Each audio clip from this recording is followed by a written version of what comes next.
Na tarde de 5 de maio, Christine Fitzhugh é encontrada morta em sua casa em Palo Alto, na Califórnia. A terrible tragedy in a Palo Alto neighborhood. A well-liked and respected mother of two is dead. Menos de 24 horas antes, o detetive Denson estava investigando uma morte acidental. Mas, de repente, ele se vê com uma tarefa bem específica: descobrir quem matou Christine Fitzhugh e por quê. Rapidamente ele volta para a cena do crime. Nós comparamos os relatos do que aconteceu e isolamos a casa, cercamos a área. Eu convoquei os peritos criminais da delegacia e instruí a equipe com o que eu queria que fosse feito. Uma autópsia detalhada revela que Christine Fitzhugh morreu por lesão por ação contundente e estrangulamento. Estrangulamento é um método pessoal. Segurar alguém e estrangular até a morte com as mãos é uma forma muito violenta de matar alguém. É claro, são as pessoas mais próximas, como namorados, namoradas, maridos, esposas, irmãos. Esse tipo de relacionamento que envolve intimidade e poder, que podem acabar sendo explosivos. Então eu comecei a prestar atenção no Ken. Eu ainda não suspeitava que ele tinha matado a esposa, mas percebi que ele estava meio diferente. Eu precisava fazer meu trabalho.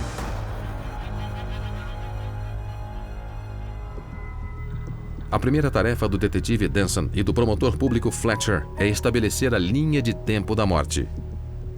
Determinamos uma janela de cerca de 1h30 em que a Christine foi assassinada. Havia uma nota fiscal da cafeteria que coincidia com a compra de um café e um bolo achados na casa. Também achamos um entregador de encomendas que passou pela manhã para entregar um pacote. Ele se lembrava que não tinha carro na entrada e que ninguém atendeu a porta.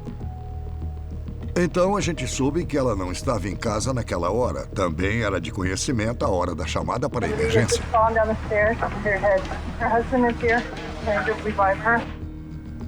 O que dava 1h30 de janela. O álibi do Sr. Fitzhugh, de onde ele estava, era que tinha saído de casa por volta de 11h30 da manhã para verificar umas propriedades em São Bruno. Ficava a uns 45 minutos de distância. Eu fui pegar uns amigos. Nós tínhamos planos. Eles iam ver um financiador no dia seguinte e tinham que ir buscar uns equipamentos. Ele disse: me ligaram da escola dizendo que a Christine não tinha ido trabalhar. Vamos até lá em casa ver se está tudo bem. Os amigos confirmaram o que ele disse. A linha do tempo do Ken era assim. Juntando todas as peças, eu não podia cometer esse crime. Eu estava longe de casa. Eu estava no meu carro. Estavam uns 45 minutos dali. Logo que eu cheguei na residência e encontrei a polícia de Palo Alto, perguntei onde era a cena do crime. Eles me levaram para dentro da casa e descemos até o porão. Mas o Dr. Schmank fica surpreso com o local. Especificamente com a falta de sangue. Pelos meus cálculos, não tinha muito sangue, tinha claramente uma boa poça de sangue. Mas devia ter menos de 1 litro de sangue.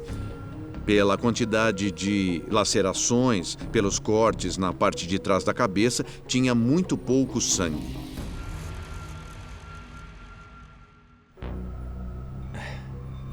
Não está certo. Aqui até pode ser onde encontraram o corpo, mas não acho que foi onde ela morreu.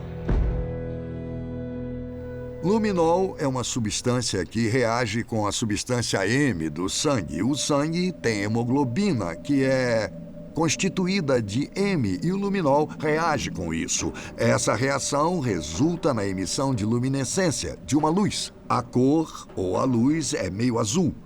Uma das coisas que o torna uma ferramenta tão eficaz na aplicação da lei é que o luminol reage até com pequenas porções diluídas de sangue. Os peritos começaram a espirrar. Eu acho que começaram pelo piso.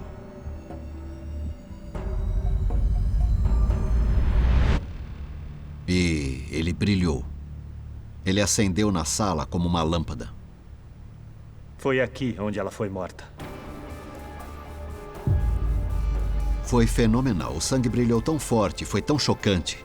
Então, no final, eles espirraram nas paredes. E depois, nas cadeiras.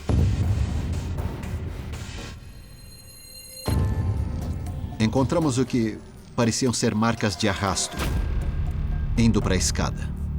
Nessa altura, eu já sabia que a cena tinha sido alterada. Alguém queria que eu acreditasse que ela tinha caído da escada. Parece que Christine Fitzhugh estava mantendo um segredo, um que a levou à morte. Se Robert Brown está dizendo a verdade, Ken Fitzhugh possuía um motivo forte para matar sua esposa. Todos acreditavam que os dois rapazes eram filhos biológicos do Ken Fitzhugh. E a gente sabia o que o Robert Brown nos falou, mas queria ter certeza. Então, fizemos um teste de paternidade.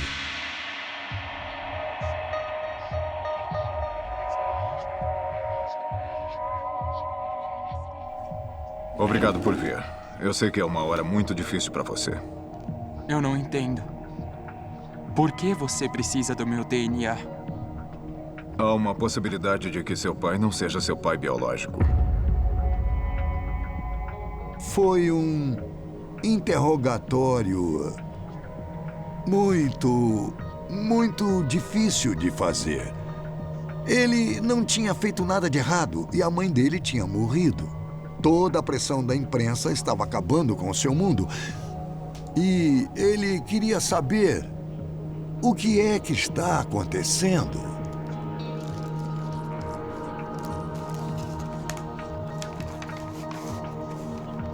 Sabe quem matou minha mãe? Estamos investigando. E depois de umas semanas, o resultado chegou.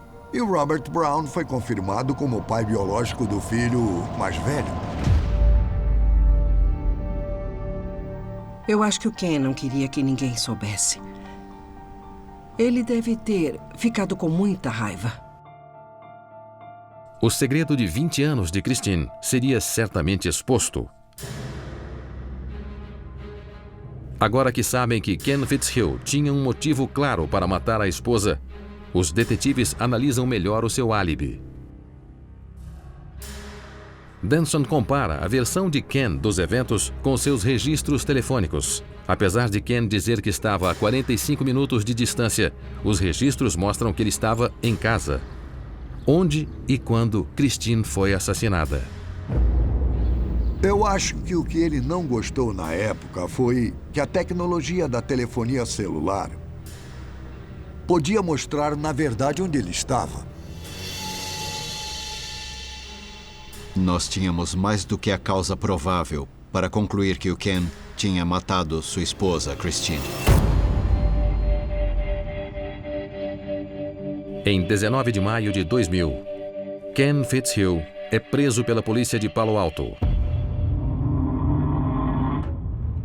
Os promotores estão convencidos que Ken viu o assassinato como a única saída para evitar que o segredo de Christine fosse revelado e o destruísse. Enfurecido pela traição, eu não queria magoar você. Christine, você me humilhou! ele espanca a esposa até a morte. Depois encena uma queda e limpa a cena do crime.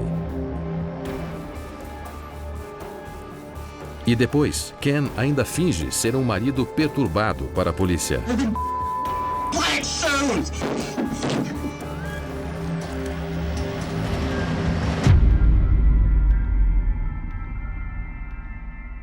Ele foi condenado por homicídio em segundo grau e recebeu sentença de 15 anos a perpétua.